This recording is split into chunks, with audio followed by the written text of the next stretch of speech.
Nous allons suivre la deuxième intervention,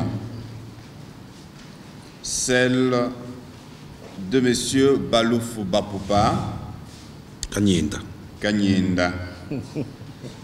Il va parler de la présence de la République démocratique du Congo dans le panafricanisme militant.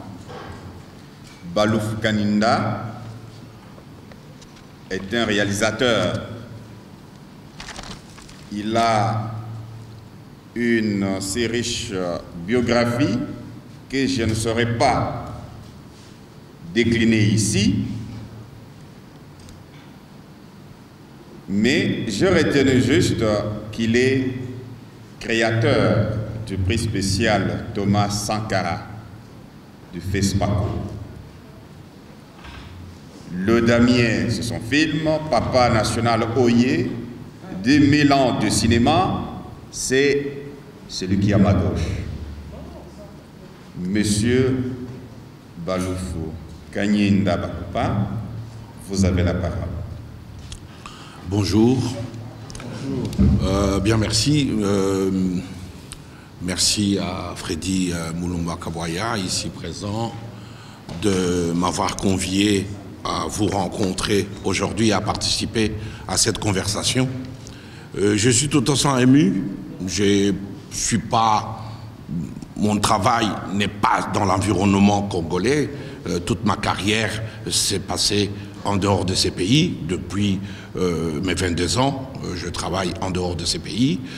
D'une part, je suis fortement devenu anglophone parce que mon formatage a été fait entre l'Angleterre et les États-Unis d'Amérique, où je suis enseignant de cinéma pour l'Université de New York, la NYU.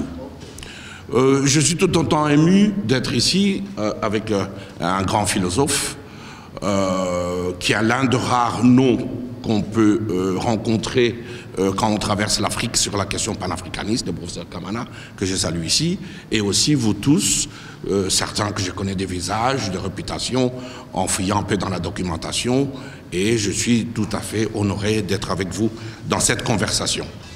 Et je voudrais commencer par Addis Abeba.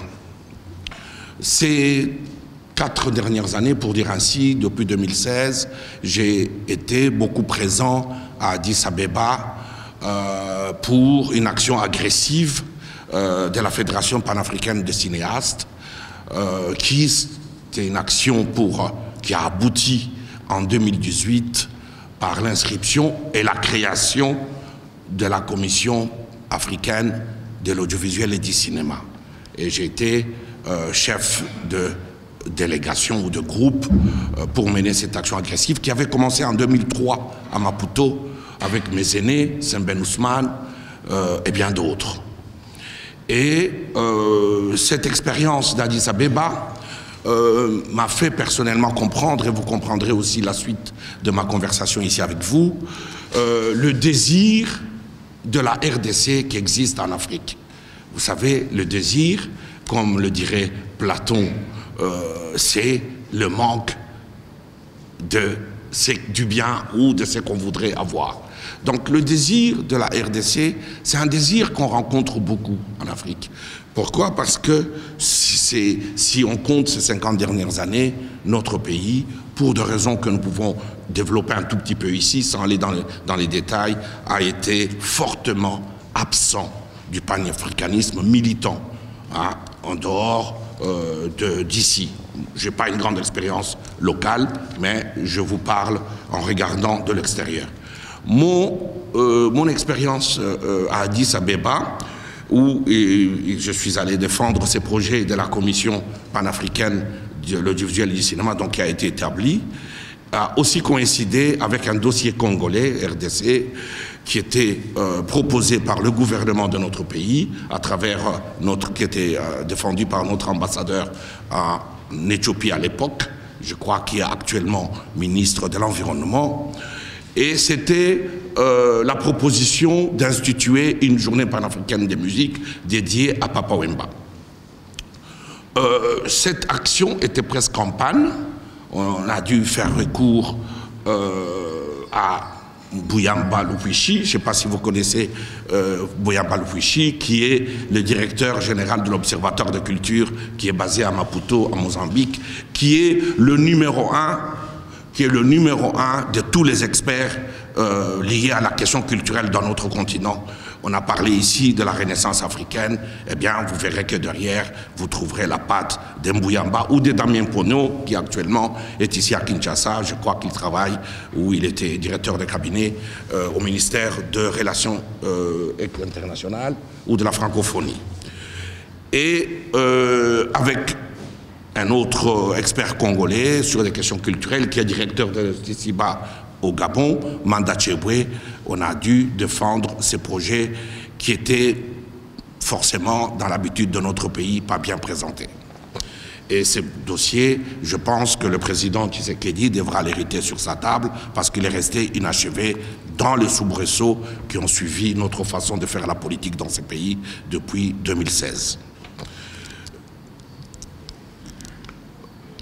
Mon expérience a commencé à Lubumbashi parce que cette expérience sous-tend votre compréhension de mon action ou de mes paroles ici.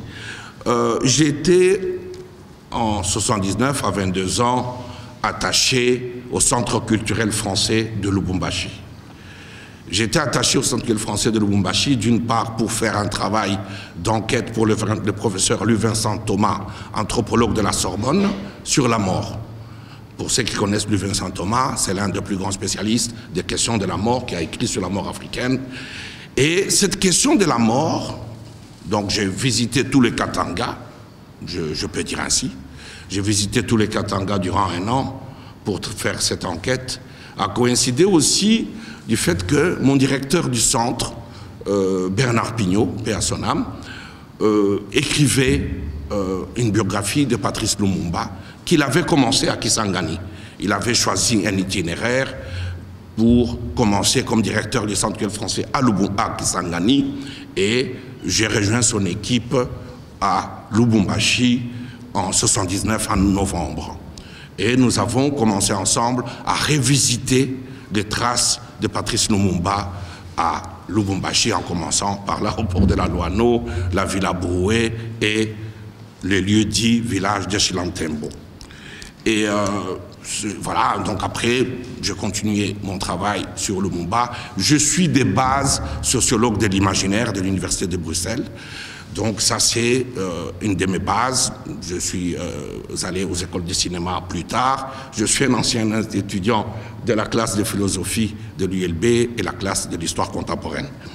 Donc, tout mis ensemble, tout mon travail a toujours été basé sur l'histoire de ces pays et les questions fondamentales de l'écriture de l'histoire de ces pays. J'ai dirigé en Belgique, en 1984, un livre important qui s'appelle « Zaïre, 1885-1985, 100 ans de regard belge », qui est une matière de sociologie de l'imaginaire, comment nous avons été regardés, comment nous avons été représentés par les colonialistes et les colonisateurs. Et tout cela, pour moi, le point central de mon travail, c'est pas sur deux figures majeures, Mfumu Kimbangu, Mvuluzi et Patrice Lumumba, et la suite de la recherche de la démocratie dans le pays qui nous amène aujourd'hui à parler de l'Union africaine autour de Tshisekedi. Il a été annoncé ici que mon propos, c'est plutôt sur l'absence de notre pays dans le grand moment de ces 50 dernières années du panafricanisme. De mon expérience personnelle, entre notre continent, l'Europe et l'Amérique, j'ai eu très peu de chance de rencontrer des Congolais dans le mouvement panafricaniste engagé. Il faut bien que nous fassions une différence entre le panafricanisme institutionnel, le panafricanisme historique, qui est la base, qui nous dit que nous, peuples d'origine africaine, nous devons construire les bases du mieux vivre ensemble. Mais quelle que soit la partie où nous nous trouvons pour parler du panafricanisme, et parlant aujourd'hui à partir de Kinshasa, nous pouvons être d'accord que Patrice Lumumba est la figure centrale du questionnement et de la problématique du panafricanisme et que son assassinat a exacerbé les contingences et les diversités conflictuelles de nos pays. Je n'ai pas, je disais bien, durant disons, les 30-35 dernières années, rencontré de grandes voix congolaises sur la scène du panafricanisme engagé militant. Le dernier grand rendez-vous du panafricanisme, ça a été 2009, le festival panafricain d'Alger, où j'ai été conseiller de la ministre de la Culture d'Algérie, Madame Toumi. Et c'était un moment assez incroyable, si vous connaissez l'histoire de l'Algérie et l'histoire de ces pays. En Algérie, il existe deux icônes, deux héros hors de l'Algérie, c'est Frantz Fanon et Patrice Lumumba.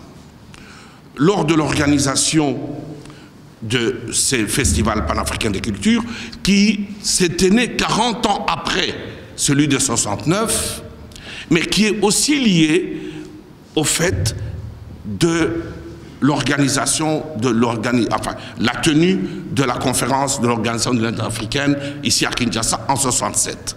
De quoi s'agissait-il? L'histoire de ces pays, depuis la mort de Lumumba, la prise de pouvoir de Mobutu, a continué à exacerber les conflits qui étaient déjà latents dans ce qu'on appelait le groupe de Casablanca et le groupe de Monrovia. L'acceptation de Mobutu, qui posait problème par ses pairs, a conduit l'Afrique à lui demander des gages. Et parmi ces gages, il a été institué où il a été déclaré que Patrice Lumumba est un héros national, donc nous sommes en 66. Sur la demande de l'empereur d'Éthiopie, la session de 67, qui était considérée comme la session panafricaine de réconciliation des Afriques, je le dis au pluriel, s'est tenue à Kinshasa, et c'est à l'issue, dans la suite de cette conférence de 67, qui nous a laissé ce que nous appelons la cité de l'OUA, que a été posée la première pierre de l'endroit qui originalement s'appelle le mémorial Patrice Lumumba, que communément nous avons affublé d'un nom technique qui est l'échangeur délimité. Et la première pierre a été posée par les Afriques, c'est-à-dire l'Afrique militante, anglophone, avait délégué Julius Nyerere et Kaunda pour poser la première pierre à côté d'Abiyarimana et de Massamba Deba. La construction de ces mémorials ne va pas aboutir, et nous le voyons tous, c'est ce qu'on appelle un éléphant blanc, mais nous pensons que dans l'action actuelle du retour de reste de Patrice Lumumba, il y a lieu que nous mettons nos intelligences ensemble pour parler de son achèvement. Il s'agit de quoi? C'est-à-dire que ces travaux, qui devaient correspondre en 74 à un grand festival panafricain à la suite de celui d'Alger de 69, n'ont pas eu lieu. À la place, il y a eu lieu le combat Mohamed Ali Foreman, qui a un projet de communication politique du président Mobutu, derrière lequel on a essayé d'insérer un festival de musique dite panafricain, mais je crois que beaucoup de gens conscients ne se sont pas laissés berner. Donc, la non-tenue du festival panafricain, qui est à un moment important dans cette route de réconciliation des Afriques, n'a pas eu lieu en 64, et le prochain festival aura lieu seulement en 2009, comme je le disais ici à Alger. Et entre-temps, beaucoup de pays comme le Nigeria ou le Sénégal se sont décidés à organiser leurs propres manifestations. Donc, je pourrais dire que depuis ces moments-là, et l'instauration du Zaïre et la zaïrianisation de la pensée congolaise, notre pays est complètement sorti du panafricanisme, d'autant plus que, comme nous le savons, la chape de plomb du parti unique dans ces pays n'a pas permis aux intellectuels de produire une pensée libre, détachée des organes du parti. Je me souviens, j'ai un grand frère qui est décédé maintenant, qui est un brillant écrivain, qui a reçu le premier prix littéraire Mobutu Sese Seko, j'étais ici, Daniel Baloufou, et qui avait reçu ce prix, mais pour publier son livre, il fallait l'autorisation de l'Union des écrivains zaïrois. Et comme disait notre poète Tchakatouma Matala Moukadi, la proposition qui était faite aux intellectuels congolais était le cimetière, la prison ou l'exil. Et je reviens un peu en arrière à Lubumbashi, où j'ai vu, entre 79 et 81, le départ en exil de Mudimbe, de Ngandou Pius et bien d'autres. Parce qu'il a fallu sortir de cette cage qui ressemblait dorée pour les uns, mais qui était en fait un emprisonnement de la pensée. Et je pense qu'à ce moment-là, il nous suffirait ensemble de réfléchir sur cette question de l'emprisonnement ou de l'encasernement de la pensée congolaise qui s'est rétrécie et qui est devenue, excusez-moi, ça peut paraître peut-être un peu difficile à entendre chez des autres, qui est devenue une pensée politiquement monnayable. On a l'impression que la réflexion congolaise ne peut se faire que si elle est politiquement monnayable. Et elle a perdu de sa générosité. Je pense que mes aînés qui sont ici se souviendront de la bagarre intellectuelle entre Mudimbe et le professeur Ngale qui s'est fait par livre interposé. Maintenant, nous assistons au Congo par des polémiques, par réseaux sociaux interposés, mais dirigés par les intellectuels. Je pense que nous devons, dans cette optique de la Renaissance d'aujourd'hui, dans ces désirs nouveaux de la RDC, nous interroger sur notre place dans l'univers de la pensée panafricaine. Parce que nous avons pris du retard du fait de notre absence. Mais ce n'est pas une absence volontaire, mais en même temps, nous sommes responsables de ce qui nous arrive, du fait que ces 32 ans, dites 32 ans du Zaïre, ont été réellement fatals à la production de la pensée de ces pays. Mais nous pouvons aussi, quand nous regardons tous ces moments, comprendre que les projets Zaïre, comme disait un de mes professeurs Doucet, d'ailleurs, qui prétendait être l'un des auteurs de l'azarianisation, professeur Doucet, professeur de l'Institut de sociologie à l'ULB, les projets Zaïre ressemblent, pour des gens comme moi qui regardent de l'extérieur, l'annihilation complète de la mémoire congolaise. Parce que, en fait, c'est ce qui a eu lieu. Le Zaïre a complètement effacé la mémoire du Congo et a sorti, une fois de plus, ce pays de son histoire. Nous avons hérité de ces pays aujourd'hui, dont l'histoire est un conglomérat de rumeurs et de fausses pistes. Si nous partons déjà de la falsification belge de l'histoire, nous y ajoutons la falsification zaïroise, et aujourd'hui nous sommes dans le domaine de la rumeur. L'histoire de notre pays est une rumeur qui se discute dans les terrasses. Parce que la génération, qui est peut-être entre moi et mes aînés, cette génération n'a pas étudié l'histoire de son pays. Est-ce qu'on peut se rendre compte que nous savons tous que c'est les drames de l'histoire qui forgent l'élite, et que cette élite, prétendument d'ici, n'a pas une communauté d'idées sur les drames de l'histoire. Nous interprétons au gré, ou soit de la tribu, ou de la coterie, ou de nos intérêts personnels. Parce que nous n'avons pas eu à être enseignés autour d'une communauté historique, autour d'une communauté d'idées qui forcément dans le monde forme l'élite. Si vous allez n'importe où dans le monde, vous êtes à la table avec vos collègues, on ne parlera pas de vos titres d'universitaire. On parle de l'histoire. On parle de la culture et des arts. C'est ça qui fait une élite. On ne se voit pas à la table de l'élite pour dire je suis ingénieur, je vais vous raconter où je suis juriste. Enfin, je dis juriste parce qu'on est aussi au Congo, qui est une république des juristes et des économistes, où on a perdu tout le sens de la sociologie, de l'anthropologie et de la philosophie. Comment voulez-vous? Un pays n'est pas fait que de chiffres. Un pays est fait des utopies et des idées supérieures.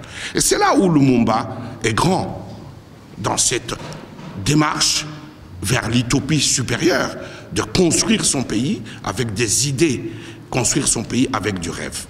Donc, voilà, en quelques mots, on pourra toujours revenir là-dessus. Ce que j'avais à dire ici, je ne voulais pas aller vers mes notes, mais je pense que nous avons là de la matière de conversation sur laquelle nous pourrions échanger. Je vous remercie.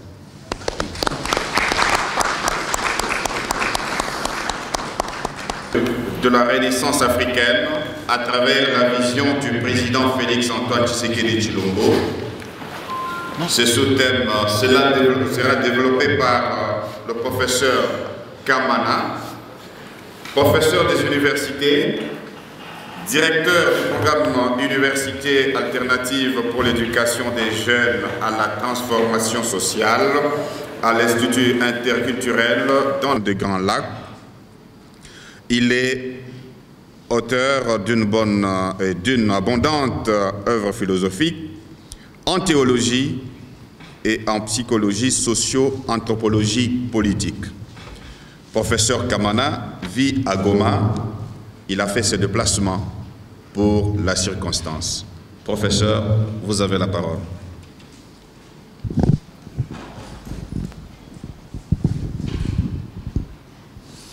Quand M. Félix-Antoine Tshisekedi Tshilombo a accédé à la magistrature suprême dans notre pays, je n'ai pas fait attention à ce qui s'est passé parce que j'avais, comme tout le monde, pensé qu'on était en plein dans la magouille et l'imbroglio politicien au Congo et que sa venue ne présageait pas d'un avenir dont on pouvait penser qu'il serait un avenir lumineux. J'ai traversé les 2 premières années de son mandat dans cette idée et je n'espérais pas qu'une rupture pouvait avoir lieu, même si j'avais compris que la formule de la coalition FCC-CACH pouvait permettre de rassembler les intelligences et les volontés congolaises pour penser autre chose. Mais plus les jours passaient, plus je me rendais compte que de cette coalition, on ne pouvait plus attendre grand-chose, parce que c'était plutôt une coalition de conflits et d'ambitions complètement idiotes qu'une perspective pour un avenir. Et puis les choses ont changé. De manière, pour moi, inattendue, le président a commencé à parler de cette idée de l'union sacrée de la nation. Et là, j'ai commencé à faire attention à ce qu'il y avait derrière cette union sacrée de la nation. Je voyais les politiciens s'embourber dans des interprétations, les Français diraient abracadabrantes, de ce que pouvait être une union sacrée. J'entendais certains prétendre que ce n'était que la volonté de faire du neuf avec du vieux, ce qui conduirait à rien du tout. J'entendais aussi dire que c'était une manière de penser une manœuvre politique qui permettrait au président Tshisekedi de préparer une étape qui consisterait à éviter les élections de 2023 parce qu'on pourrait lancer le processus de recensement à partir de 2023 et puis finalement changer la constitution et lui permettre d'installer progressivement une dictature nouvelle au Congo. Mais je n'osais pas croire qu'on pouvait unir la nation autour d'un tel projet. Et il est allé à Addis Abeba et il a fait ce discours d'Addis Abeba. Les mots qu'il utilise la rythmique de sa vision, l'horizon qu'il ouvrait, permettait de dire quelque chose de nouveau va commencer. Et il a lui-même, quand il est venu ici, il a prononcé cette phrase en plusieurs de nos langues. Il a dit « Mosala est bandit ». Le travail commence. Comme pour nous dire qu'il y a rupture entre les 2 années que nous venions de passer avec l'échec de la coalition et les années qui allaient commencer sous la bannière de l'union sacrée. Mais quelle était la base idéologique de cette union sacrée?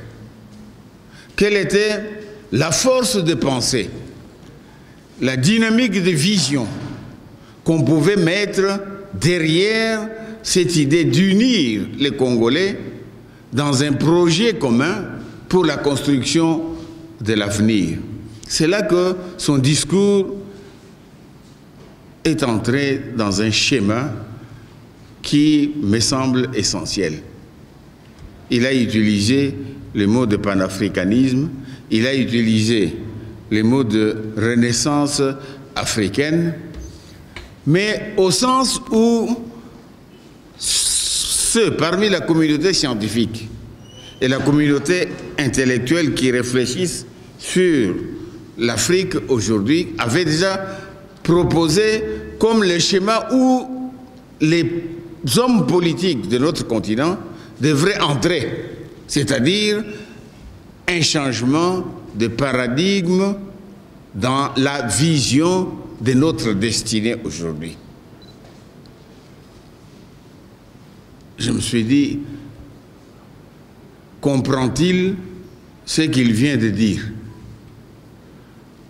Comprenons-nous ce qu'il vient de proposer? Parce que celui qui a parlé à Addis Abeba, ce n'est pas seulement le président Félix Antoine Tshisekedi, mais c'est le Congo.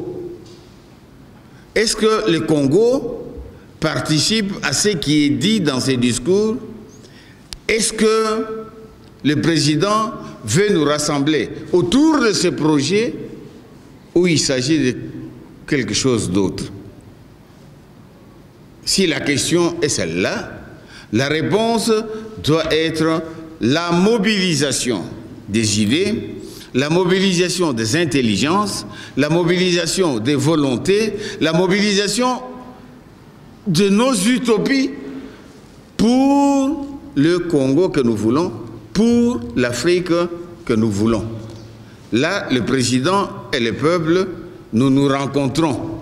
Et il est intéressant que la communauté scientifique et tous ceux qui peuvent réfléchir sur la destinée de l'Afrique, le destin du Congo, que tous nous puissions avoir le moment de réfléchir et de consolider cette vision en lui donnant des bases qui soient des bases philosophiques, des réflexions sur ce que nous voulons faire. Et ce sont ces bases-là que je veux partager avec vous.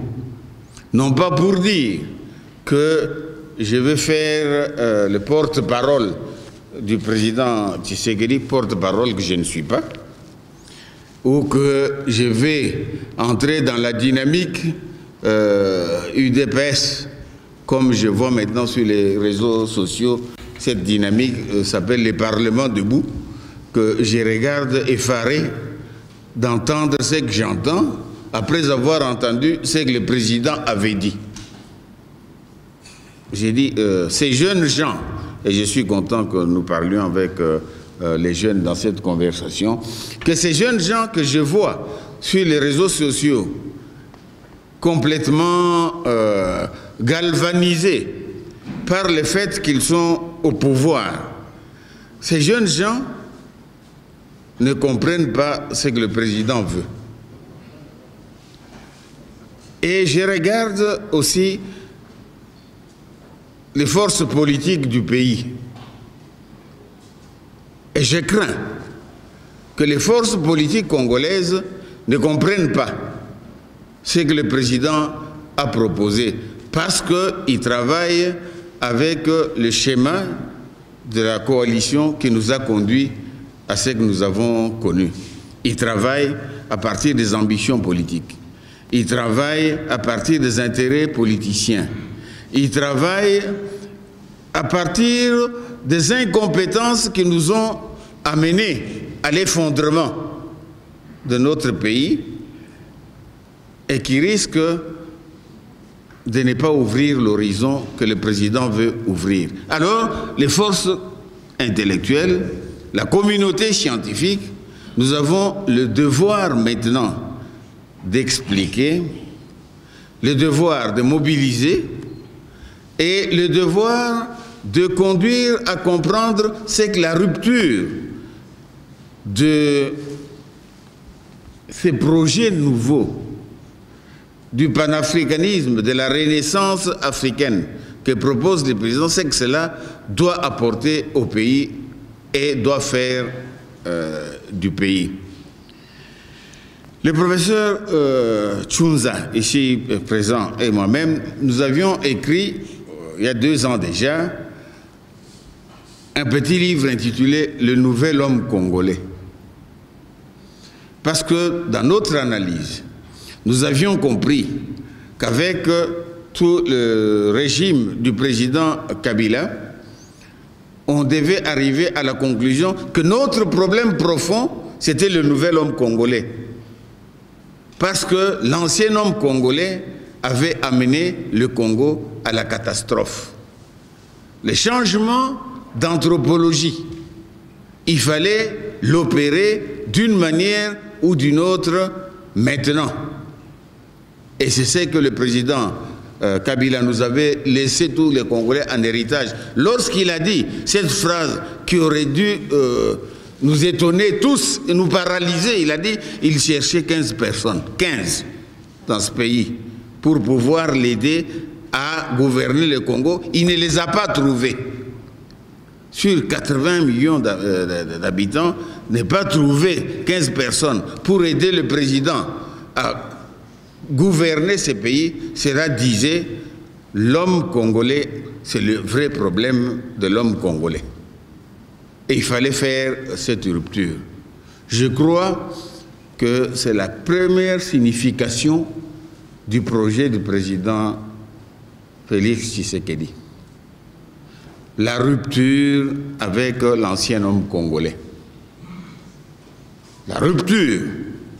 Parce que cet homme-là, chaque Congolais que nous sommes en connaît les pathologies.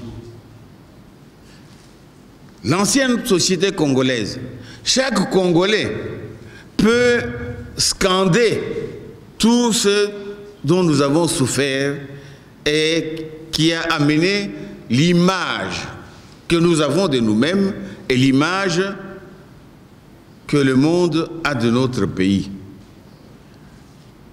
Le projet de renaissance africaine, c'est avant tout, pour le Congo, le projet de création. J'utilise à dessein le mot création. Des créations par nous-mêmes du nouvel homme congolais. Rompre avec l'ancien, entrer dans une dynamique du renouveau avec le nouvel homme congolais. Mais qu'est-ce que c'est que ce nouvel homme congolais qui doit être au cœur de l'explicitation du projet actuel de l'union sacrée de la nation? Parce que si nous ne comprenons pas ces choses-là dès maintenant, l'union sacrée de la nation risque de devenir une sacrée union, où n'importe qui dit n'importe quoi. Et dans cette sacrée union, le Congo ne donnera rien au monde et tout le monde continuera à se moquer de notre nation en disant il ne pouvait rien faire parce que leur histoire, l'histoire de l'ancien homme congolais, c'est une histoire de la catastrophe. Alors, le renouveau que le nouvel homme congolais doit apporter, le renouveau pour lequel nous devons travailler et qui est la première ligne d'orientation, grande ligne d'orientation, la première ouverture de l'horizon nouveau dans lequel nous devons entrer, c'est maintenant voir qu'est-ce qui caractérise, qui doit caractériser le nouvel homme congolais dans une nouvelle société congolaise. Et là, il faut oser le mot révolution. Oser ces mots-là. Parce que c'est de cela qu'il s'agit. Révolutionner notre situation à l'intérieur de notre territoire et dans le monde d'aujourd'hui. Et cette révolution, ça doit être avant tout la révolution de la raison, c'est-à-dire la révolution de l'utilisation de la matière grise par l'homme congolais. Parce que ce qui a caractérisé l'ancien homme congolais, c'est son incapacité à utiliser la matière grise pour faire de la raison le fondement de l'organisation politique, économique et culturelle de notre pays. Dans tous les domaines, on voit très bien que nous avons donné l'impression que ce pays est habité par des citoyens sans grande intelligence. C'est cela qu'on nous rappelle toujours quand vous voyez, vous participez à des colloques internationaux, vous parlez, vous êtes Congolais. Je dis, mais comment est-ce que dans les colloques internationaux, on trouve des gens comme vous, vous parlez si bien, et que votre pays est comme il est? En fait, on veut nous dire, vous êtes idiots. Et c'est cette idiotie-là, c'est avec elle qu'il faut rompre pour créer un homme congolais qui utilise sa matière grise. Et trouver dans ce pays, dans les domaines politiques, dans les domaines économiques, dans les domaines culturels et dans la pensée de la vision géostratégique de nous-mêmes, trouver des compétences qui fassent de la raison notre mode de penser la gouvernance et notre mode d'ouvrir de nouveaux horizons pour le pays. Si nous ne faisons pas cela pour nous-mêmes aujourd'hui, nous ne ferons rien pour l'Afrique, nous ne ferons rien pour la Renaissance africaine. Parce que la Renaissance africaine commence ici chez nous par la création du nouvel homme congolais. C'est ça qui est au fond de de ce que nous voulons faire maintenant et que le président a compris. Mais que nous devons expliquer, surtout aux jeunes générations qui sont dans nos écoles actuellement. Mais c'est aussi non seulement une révolution de la raison, mais c'est aussi une révolution des valeurs. C'est ici, dans notre pays, que nous avons fait de ces mots anti-valeurs un mot capital pour la compréhension de nous-mêmes. Le Congo est devenu le Congo des anti-valeurs. Et ces anti-valeurs, on les voit tous les jours, tous les jours. Ce n'est pas possible dans un pays qu'on puisse entendre qu'un responsable politique crée des écoles fictives et que l'argent de l'État va dans ces écoles fictives. On s'est dit, est-ce qu'on entend bien ce qu'on a entendu? Qu'un homme a créé des écoles fictives et qu'il se sert de l'argent de l'État? Est-ce qu'on entend bien ce qu'on entend quand on dit que des responsables de l'armée détournent l'argent qui est envoyé à leurs troupes quand ils sont sur le terrain, comme on est dans le nord Kivu, le sud Kivu actuellement? D'entendre ça, on dit, est-ce que c'est possible que des hommes puissent se comporter comme ça? Est-ce que c'est possible que dans la recherche des solutions à notre pays, par exemple la constitution d'une nouvelle majorité pour conduire la politique du pays, d'un nouveau gouvernement, est-il normal qu'on puisse dire que cela se fera sur la base de la corruption et que tout le monde trouve ça normal? Et même quelqu'un dit oui, moi j'ai reçu de l'argent, on dit ça à la télévision, devant le monde entier, qui entend qu'on reçoit de l'argent pour faire son travail politique. Est-ce que c'est normal? Alors ce n'est pas seulement la raison qui est détruite, mais c'est aussi le sens des valeurs les plus simples, des valeurs fondatrices d'un vivre ensemble pour une telle communauté. Est-il normal qu'on arrive, quand on a eu ces fameux procès Caméré, j'ai suivi ça à la télévision, j'entendais des chiffres qui sortaient et j'entendais à quoi a servi l'argent, et je me dis, est-ce que c'est normal que des hommes politiques puissent se conduire comme ça en prenant la caisse de l'État comme l'argent, leur argent personnel, comme le fond de leur petite boutique, et comment est-ce qu'on peut dire ça parce que c'est incompréhensible, hein, qu'on voit une petite fille de 20 ans venir témoigner sur des millions. Mais est-ce que c'est... Quand j'ai entendu ça, je dis, mais donc cette petite fille, elle a géré tant de millions, moi qui n'ai même pas encore vu ce que c'est que 100 000 francs.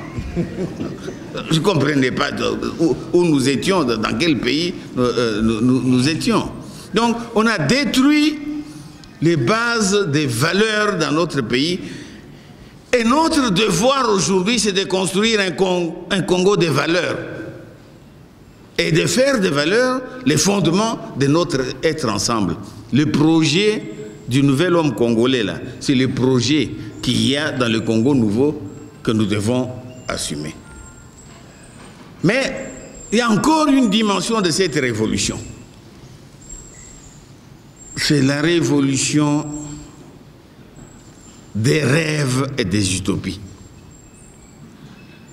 Le président, s'il veut réussir son projet, il devrait beaucoup nous faire rêver. Mais il promet beaucoup. Mais il ne fait pas beaucoup rêver. Or, nous avons besoin de grands rêves. Parce que les promesses, ça nous conduit à regarder vers lui afin qu'il puisse agir à notre place. Mais les rêves, c'est de nous mettre ensemble pour construire ce que nous voulons. Or, c'est le Congo que nous voulons, notre Congo à nous tous, qu'il faudrait aujourd'hui construire. Que à tout Congolais, ils promettent ce que Lumumba avait vu. Qu'est-ce que c'est que le Congo de la grandeur et de la dignité? Lumumba, il dit ça. Il dit Congo de la grandeur et de la dignité. Est-ce qu'on est dans la grandeur avec nos antivaleurs? Est-ce qu'on est dans la grandeur avec l'effondrement de la raison? Non. Alors il faut recommencer ce Congo nouveau sur la base des grandes utopies, des grands rêves que nous portons en nous et que nous pouvons montrer partout en Afrique comme notre capacité de proposer autre chose avec un nouvel homme congolais, parce que l'ancien, il est mort, et qu'on l'affirme haut et fort. La révolution, c'est aussi la révolution de l'organisation. Parce qu'il faut que nous ayons un Congo organisé. Ce qui manque à notre gouvernance, c'est la capacité de nous organiser pour être un pays capable de montrer ce qu'il peut montrer. Lumumba disait encore, nous montrerons au monde ce que l'homme congolais peut faire quand il est libre. Lumumba avait dit, quand nous sommes libres, vous allez voir ce que vous allez voir. Eh bien, on a vu ce qu'on allait voir, c'est que nous n'avons rien fait du tout de ce pays. Nous avons été désorganisés. Alors, est-ce qu'on peut dire à Lumumba, c'est ça, l'homme du Congo, quand il est libre, c'est qu'il fait? Il faut changer ça. Il faut montrer que nous allons maintenant accomplir ce que Lumumba voulait. Et ça, ce n'est pas la tâche seulement d'un homme, du président de la République ou d'une classe politique, c'est la tâche de tous les Congolais. Et il faut entrer là-dedans. Enfin, c'est la révolution de l'action. Les Congolais, comme on le dit partout à l'étranger, nous parlons bien. Nous chantons merveilleusement bien. Mais on ne construit pas un pays avec des paroles creuses et des chansons magnifiques. On construit un pays avec des actions visibles parce que les hommes croient qu'ils sont des hommes et qu'ils doivent utiliser leur capacité d'action. Voilà au moins la direction de ce que doit être l'homme congolais. Mais comment pouvons-nous faire pour créer cet homme congolais? Vous comprenez que nous devons regarder maintenant tout notre système éducatif congolais. Parce qu'il est mort. J'entends dire que nous allons recommencer lundi. Recommencer quoi? L'université, comme je la vois là, c'est ça que nous allons recommencer pour l'école. J'étais content, au moins sur que le coronavirus nous ait permis de ne plus aller dans cette université et dans ce système d'éducation. J'étais content, j'ai dit au moins nous avons le temps maintenant de nous réfléchir sur l'école et l'université que nous allons créer. Mais on n'a pas réfléchi. Maintenant, on recommence. Non, il faudrait que dans le projet que le président propose, qu'on lui dise, ça commence par l'éducation de la nation, l'éducation des enfants, c'est-à-dire par une école nouvelle. Mais ça demandera des efforts énormes pour mettre dans l'éducation de nos enfants les efforts de créativité, les efforts de l'accomplissement du nouvel homme congolais. Et ces efforts-là, il faut les fournir maintenant. Parce que si nous continuons comme nous continuons là, lundi, si nous recommençons la même chose, eh bien, on n'aura même pas compris notre propre président. Et nous ne serons même pas compris nous-mêmes parce que nous montrerons d'alors ce qui a caractérisé l'homme congolais et que je désigne toujours par le terme d'imbécilisation collective. On ne peut pas vivre dans une telle imbécilité collective et continuer. Il faut alors que toutes les forces de l'intelligence, que toute la communauté scientifique, nous puissions créer de nouveaux lieux d'éducation, de formation de nos enfants, quelque chose vraiment d'alternatif pour éduquer les enfants selon le nouveau projet du nouvel homme congolais. En cela, ce projet sera le projet de la Renaissance africaine. Parce que nous serons crédibles pour proposer ces projets à toute l'Afrique que si nous réussissons à réaliser chez nous ce que ces projets signifient. Vous n'imaginez pas comment toutes les espérances que les gens mettent dans ces pays.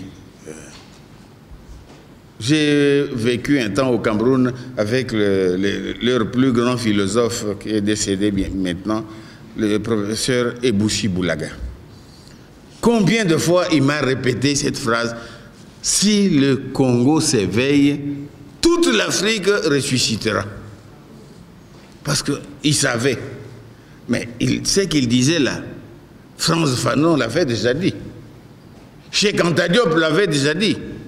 Théophile Obenga, le penseur du Congo-Brazzaville, est venu nous le dire ici à Kinshasa. Vous êtes la clé de l'Afrique nouvelle. Alors la Renaissance africaine, quand le président Tshisekedi parle de cela, il faut qu'il comprenne que c'est en changeant le Congo qu'on pourra proposer un projet de changement de l'Afrique. Parce qu'à ce moment-là, on changera l'éducation de toute l'Afrique et on proposera des domaines essentiels.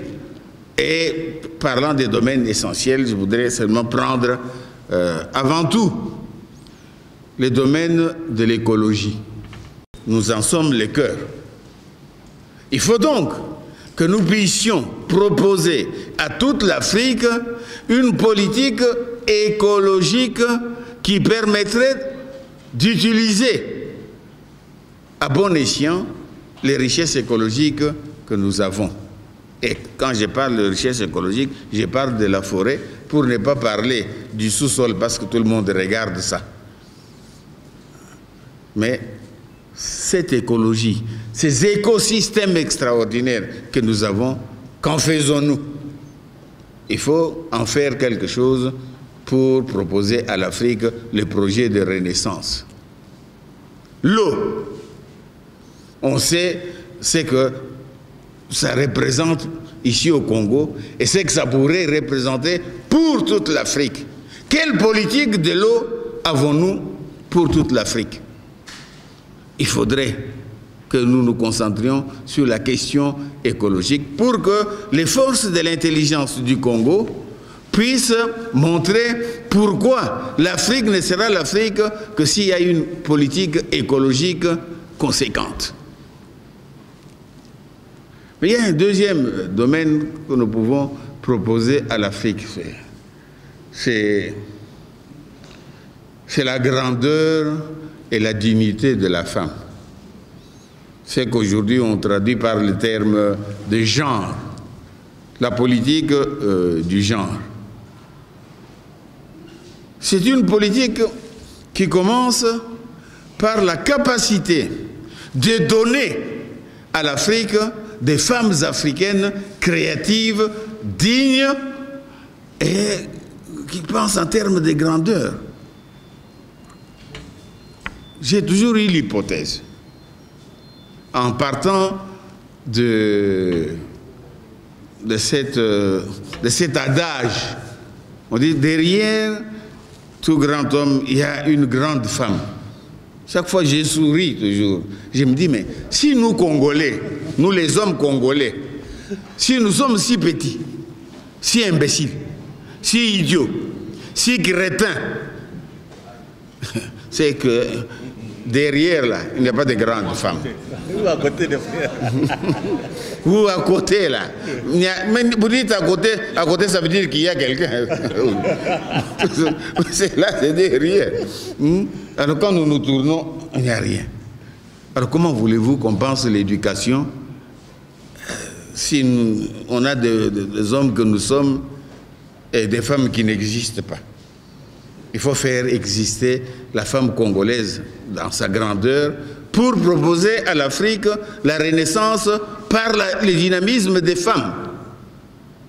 Et ça pourrait tout changer parce qu'au moins les femmes auront la grandeur de penser l'éducation des enfants en termes d'éducation de vie.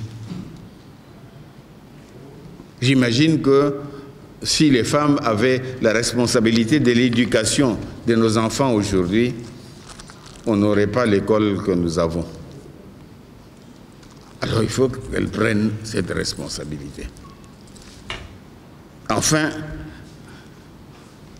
il faut maintenant que l'être ensemble que nous construisons, qui s'exprime en termes politiques, économiques et culturels, que cet être ensemble soit pensé en termes de grandeur. Lumumba, terme de grandeur. Et que cela soit au cœur de l'éducation de nos enfants. Qu'on ne puisse pas penser que c'est avec l'éducation médiocre que nous assurons aujourd'hui que nous changerons l'Afrique. Qu'on ne puisse pas penser que c'est avec ce que j'entends dire sur sur l'utilisation du sexe dans les institutions d'éducation. C'est avec ça qu'on changera. Ce n'est pas en formant des milices, comme j'en vois à l'est du pays, qu'on changera le Congo. Le nouvel être ensemble, ce sera l'être ensemble de la grandeur, pour la grandeur. Et quand tout Congolais sera doté de cela, on pourra alors proposer ces projets à toute l'Afrique. Parce que la renaissance africaine dont nous parlons aujourd'hui, elle commencera au Congo où elle ne commencera jamais. Je vous remercie.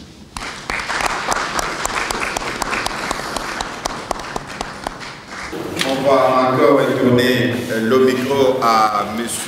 Baloufou, qui va nous parler bien sûr du héros national, de Lumumba, en quelques minutes, et puis on va donner la parole à l'Assemblée. Merci beaucoup. Je pense que nous avons tous entendu ce qui vient d'être dit ici, devant, je dirais, nos yeux et nos oreilles, par le professeur Kamana. Je pense que là, il s'est dessiné ce que j'appellerais le manifeste du nouvel homme congolais, le manifeste de la révolution congolaise. Nous sommes dans une année exceptionnelle, une année où nous parlons de la Renaissance africaine, mais une année où nous allons ramener à la maison le reste de Patrice Lumumba. Il y a suffisamment de cet indice pour nous faire réfléchir. Nous avons d'une part ces besoins de renaissance, et cette renaissance ne peut se comprendre qu'à travers le panafricanisme et le désir du nouvel homme congolais. Et nous avons en même temps en charge de dire au monde, enfin, nous allons mettre fin à 60 ans d'un deuil sans cadavre et nous allons enfin donner une sépulture digne à l'un de nos plus grands concitoyens. Durant ces dernières années, le professeur parlait un peu du fait que on est un peu la risée. Vous savez, quand on vous dit vous êtes vraiment congolais, c'est qu'on a l'impression qu'au Congo, il n'y a pas de gens qui réfléchissent comme vous. Lumumba est la plus grande figure marquante de notre pays à travers le monde. Il n'y a que deux pays où Lumumba semble être controversé, c'est la Belgique et le Congo. Il y a un pays où Lumumba est un illustre inconnu ou un illustre méconnu, c'est son pays d'origine, la RDC. Je pense que dans cette année extraordinaire, notre devoir est de réinscrire et de réinstiller dans notre imaginaire l'histoire de notre pays, la véritable histoire de notre pays, à travers Patrice Lumumba. Le professeur Kamana a évoqué ici les valeurs essentielles. Quand nous disons Lumumba, nous disons un esprit, nous disons un idéal, nous disons une utopie. Comme l'écrivait Aimé Césaire, pour Lumumba, le Congo est un sacerdoce. Et nous sommes dans cette année, mais nous le sommes depuis presque 2 ans, nous sommes dans un tournant, je considère pour moi, comme le tournant le plus important de notre histoire. Et ce tournant, à mon avis, nous devons le négocier qu'avec nous-mêmes, avec la culture.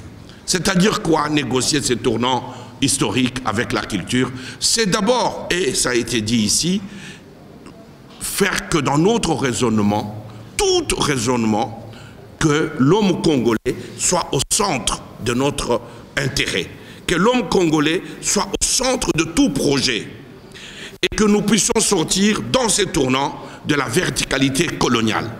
C'est quoi la verticalité coloniale? Si vous voyez un peu l'histoire de la colonisation avec l'apartheid, souvent on ne dit pas assez que dans ces pays, il y avait la ségrégation raciale. Dans la colonisation, dans son mécanisme d'aliénation, les blancs est en fait au sommet de la verticalité. Et le noir est dans le sabot de la verticalité. Mais si nous partons du sens philosophique que la culture c'est le peuple, parce qu'il n'y a pas meilleure définition de la culture que cela, la culture c'est le peuple. Et si nous, peuple, nous sommes dans le sabot de la verticalité, c'est-à-dire nous sommes inférieurs. Et si vous regardez dans tous nos raisonnements, ce qui fait que nous n'avons pas réussi à construire l'homme que Lumumba attendait de nous, c'est parce que la culture est restée dans le sabot de la verticalité coloniale. Et je pense que dans ces désirs d'un homme nouveau, la verticalité peut devenir facilement une horizontale. Et que le peuple devient l'alpha et l'oméga. Et que nous puissions, en prenant cette horizontale, nous ne pouvons que commencer par nous regarder nous-mêmes, avant de construire tout ce que nous voulons pour notre bien-être. Nous sommes dans ce tournant important de notre histoire et que nous devons négocier avec la culture. Ça veut dire que ici, les penseurs, les universitaires, tout penseur, parce que aussi dans les discours dominants au Congo, on pense que penser égale diplôme. Penser, c'est une utilisation du cerveau, mais prenons cette utilisation dans le bien de la société, dans la générosité que nous impose la pensée. Nous avons peut-être, nous et les autres, la chance d'avoir été formés à la pensée, mais nous avons été ici formés pour donner en retour. La meilleure façon de l'immortalité, c'est de partager ce qu'on a acquis pour que les générations qui viennent puissent suivre. J'ai entendu parler ici de l'enseignement. Je suis lié à une université. Je n'ai jamais eu plus de 12 étudiants dans une salle de classe. Mes étudiants, je les choisis. Ils passent un entretien. Est-ce qu'ils correspondent à mon projet? Est-ce que leur projet correspond à mes capacités à le conduire? Juste un petit exemple par rapport à quelle école nous voulons. Quand je suis allé à l'école de cinéma, j'étais comme tous les jeunes qui pensaient que le cinéma était un divertissement. J'avais envie de raconter des histoires. Je suis très amoureux, jusqu'encore aujourd'hui, de Charlie Chaplin, qui est un maître. Et quand je suis arrivé à mon entretien, vous savez, les écoles d'art, c'est des grandes écoles, c'est des écoles à concours, on m'a dit, quel est votre projet? À ce moment-là, j'étais encore francophone, je sortais de l'ULB. On m'a dit quel était mon projet. Je n'arrivais pas à comprendre pourquoi ces Anglais me demandaient mon projet. Et ils ont tellement insisté, et je me suis dit, il y a quelque chose qui doit se passer dans mon cerveau. Comment je ne comprends pas, on me demande mon projet. Enfin, mon projet, c'était de faire l'école de cinéma. On m'a dit, mais vous allez faire l'école de cinéma, pourquoi faire? Et tout d'un coup, j'ai senti comme un sentiment d'effondrement. J'avais passé des années à l'université, j'avais écrit, j'avais mis en scène au théâtre, et tout d'un coup, j'étais idiot devant une question fondamentale. On m'a dit, mais faire étudier, ce n'est pas un projet. Qu'allez-vous faire de ce que nous allons vous enseigner? Qu'allez-vous faire de ce que nous allons vous donner? Et c'est là, je reviens à ce que je disais ici, j'ai dit, je voudrais raconter l'histoire de mon pays, je voudrais raconter l'histoire des hommes et des femmes qui ont fait mon pays. Et on m'a dit, ça c'est un projet, et on pourrait vous accompagner, vous donner les savoirs nécessaires. Mais on vous donne les savoirs pour que vous les donnez à votre tour, pour que vous le partagez à votre tour. Et je pense qu'il y a dans cette idée du savoir une générosité que nous devons reconquérir, une générosité qui est une obligation de conduire les plus jeunes à nous, de continuer ce que nous n'aurons pas accompli. Et ça, c'est très important. Nous sommes dans ce tournant aujourd'hui très important. Je dis, il faut les négocier avec la culture. Le président Félix Tshisekedi est tributaire et héritier de ces slogans magnifiques, le peuple d'abord. Il a dit à l'Union africaine, amener l'Union africaine vers le peuple. Mais l'équation que nous devons résoudre, c'est que si on dit le peuple d'abord, il est fondamentalement de comprendre que le peuple d'abord égale culture d'abord. Culture égale peuple. Donc, ça veut dire, nous ne pouvons plus continuer à réfléchir sans réfléchir sur le peuple. Quel peuple nous voulons? Quels enfants nous voulons? Les enfants congolais, je pense qu'il y a ici des pédagogues, mais c'est que j'observe, les enfants congolais sont le moins nantis en termes d'éducation, je crois, en Afrique. Et nous oserons dire ça sans beaucoup de contradictions. Je pense que les enfants de Kinshasa vont à l'école peut-être 4 heures par jour. Mais aller à l'école 4 heures par jour, ce n'est pas être enseigné 4 heures par jour. Donc nous avons des enfants qui ne sont pas compétitifs. Nous avons des enfants, et nous visitons les familles de nos amis ici, qui envoient leurs enfants dans des écoles privées coûteuses, qui ne savent pas lire, qui ne savent pas écrire. Quand un enfant ne sait pas lire, il ne sait pas regarder l'horizon. Et nous sommes aussi dans une culture qui a été façonnée avec la radio Congo-Belge, dont l'imaginaire est à 80% occupé par la musique et le bruit. Le 20% qui nous reste, c'est ce que nous sommes en train de chercher à faire ici. Hein. Dans cette culture où l'imaginaire est occupé par la musique, et surtout la musique populaire, la musique de brasserie, qui permet aux terrasses de vendre la bière. Donc cette musique-là, musique populaire, qui est élégiaque, qui est dans la poésie du manque. Ah, si vous écoutez bien notre musique d'aujourd'hui, dans son élégie, c'est le manque. C'est « Chérie, tu me manques, mon cœur fait mal ». Et quand on se déplace à l'église, on change « Chérie » par « Jésus ». Mais c'est toujours la même élégie. Donc, nous avons besoin aussi de reconnecter cette expression populaire à la tradition en regardant différemment ce que nous produisons à partir du chant pygmée, qui est la polyphonie la plus merveilleuse au monde, jusqu'au tambour, qui sont la représentation même de ce que le sol donne. Le tambour étant fait de bois, le bois étant le sol. Donc nous avons ici, dans ces tournants importants, en nous disant le peuple d'abord, c'est la culture d'abord. Mais comment on amène cette culture au niveau de peuple dans un pays où vous vous rendez compte, il y a 80 millions d'habitants presque, il n'y a dans ces pays aucune infrastructure professionnelle de production et de l'économie culturelle. Il n'y a dans ces pays aucun guichet pouvant nourrir l'artiste. C'est-à-dire, par guichet, vous voyez, dans les sports, les gens aiment beaucoup être ministre des sports, parce qu'il y a le stade. Et le stade, il y a les guichets. Quand on parle sport dans ce pays, on parle football, parce qu'il y a le stade, et le stade, il y a les guichets. Mais personne ne se précipite pour être président du cyclisme. Il n'y a pas de guichet. Et c'est la même chose que toutes les entités de la culture. À quel moment les enseignants vont savoir que ce qu'ils donnent aux enfants a de l'impact s'il n'y a pas de l'infrastructure culturelle? Nous avons une génération qui n'a jamais vu un film de télévision ni de cinéma sur le grand écran. Vous vous rendez compte que la fenêtre de l'horizon de l'enfant congolais est réduite au carré d'un écran de télévision.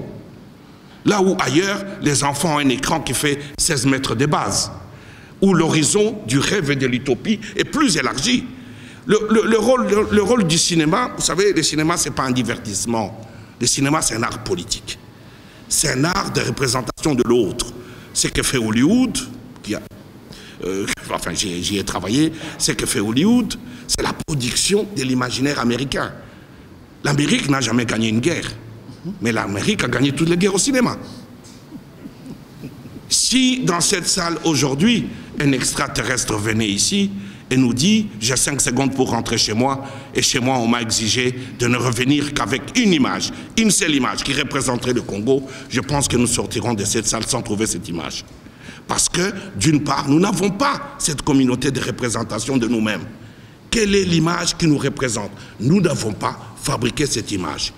On a l'habitude de dire dans la sociologie de l'image que nous, Africains, nous sommes colonisés par l'image des autres.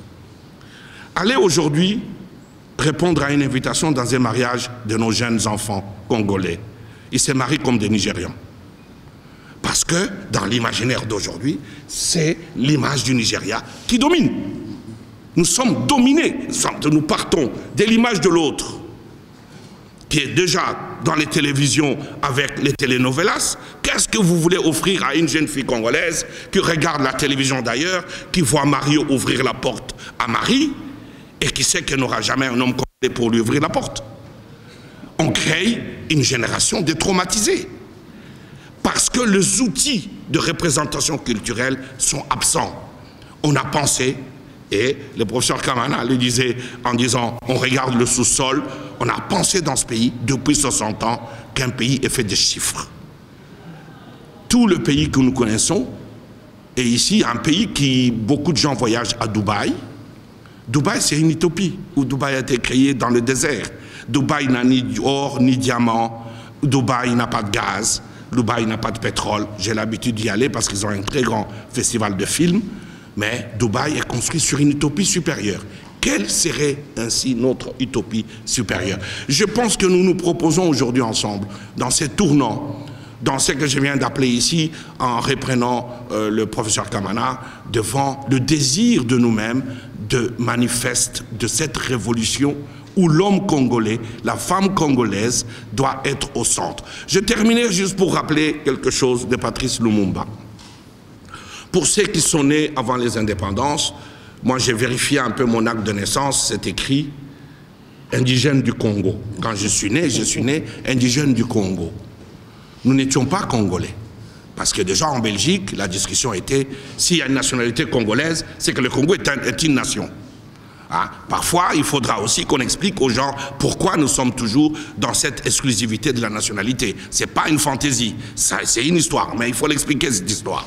Mais je voulais dire ainsi, c'est que nous, Congolais, je pense que nos pères et nos mères, pour la première fois dans leur histoire, ont entendu un homme, le 30 juin 1960, les nommer. Je ne sais pas quelle a été l'émotion. On travaille actuellement avec mon équipe sur les archives des missionnaires pour essayer de retrouver quelque part des enregistrements dans les villages qui auraient été faits le 30 juin où les gens auraient écouté le discours de Lumumba au téléphone pour essayer d'en saisir et de re-interroger cette émotion quand s'élève dans toutes les ondes de radio une voix qui dit et qui nous appelle Congolais et Congolaises. C'est la première fois, le 30 juin 1960, qu'un homme nous a nommés Congolais et Congolaises. Les deux autres discours ne parlent pas des Congolais et des Congolaises. Ils parlent de compatriotes pour Kasavubu, et l'autre parle vaguement à ses citoyens belges. La première fois dans notre histoire où nous sommes devenus de Congolais et de Congolaises, c'est dans ces discours magnifiques qu'il nous faudrait réanalyser, et nous pensons que dans cette année, nous allons organiser une sorte de 30 juin remix où nous allons remettre en scène ces trois discours parce que dans notre imaginaire congolais, beaucoup de gens parlent du discours de Lumumba, mais très peu l'ont lu et très peu l'ont compris et beaucoup n'ont pas lu les deux autres discours. Et je pense qu'il est arrivé le moment, dans cette recherche du nouvel homme congolais, que nous interrogeons nos fondamentaux, que nous interrogeons d'où nous venons pour mieux comprendre et sortir de la rumeur. On ne peut pas construire cet homme congolais avec de la rumeur. Et nous devons revisiter l'histoire. Le retour de Lumumba n'est pas que le retour de reste de Lumumba, c'est le retour vers nous-mêmes. C'est le retour cosmogoniquement vers quelque chose que nous n'avons pas fait envers nos ancêtres. Nous sommes des Bantous. On ne parle pas des dedans. Un détail chez les Bantous est un tout dans un corps. Donc, c'est aussi le retour vers nous-mêmes pour nous interroger. Qu'avons-nous fait de nous-mêmes? Pourquoi, durant 60 ans, nous n'avons pas donné une sépulture à l'un de nôtres?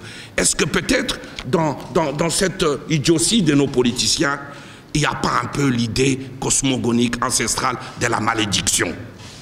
Parce que parfois, quand on voit les politiciens congolais agir, on s'est dit un homme normal n'agirait pas comme ça. Un homme doté de cerveau n'agirait pas comme ça. Peut-être ils sont sous le coup de la malédiction et nous la partageons tous. Et que peut-être, en ramenant Lumumba chez lui, en lui donnant une sépulture, nous pouvons lui dire, Patrice, va en paix, dis aux ancêtres que nous avons eu tort, mais nous sommes debout maintenant. Merci.